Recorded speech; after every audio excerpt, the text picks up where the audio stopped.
Sebagai upaya pemulihan ekonomi nasional sekaligus mewujudkan visi, misi, dan program pemerintah Kabupaten Ogan Komering Ilir, Dinas Penanaman Modal dan Pelayanan Terpadu Satu Pintu atau DPM PTSP menyediakan 9 pelayanan aplikasi berbasis digital. 9 aplikasi perizinan yang digunakan di Dinas Penanaman Modal dan Pelayanan Terpadu Satu Pintu Ogan Komering Ilir yaitu SIPOPay, aplikasi tentang sistem informasi potensi dan peluang investasi. Lalu OSS, aplikasi untuk percepatan pelayanan penerbitan perizinan usaha atau non-usaha. Selanjutnya aplikasi Si Cantik Cloud atau cerdas layanan perizinan terpadu untuk publik.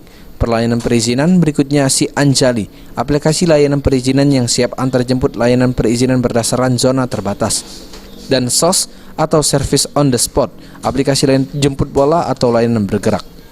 Berikutnya aplikasi PBG atau Persetujuan Bangunan Gedung sebagai aplikasi pengganti izin mendirikan bangunan atau IMB, aplikasi WA atau WhatsApp langsung call center untuk perizinan layanan menggunakan WA, LKPM, aplikasi untuk sampaikan laporan kegiatan penanaman modal per triwulan, dan terakhir aplikasi pengaduan, aplikasi sebagai media penyampaian pengaduan atas ketidakpuasan terhadap pelayanan yang diberikan DPM PTSP OKI.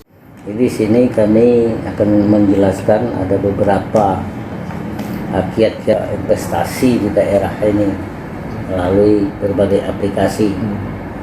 Pertama mungkin informasi potensi dan peluang investasi.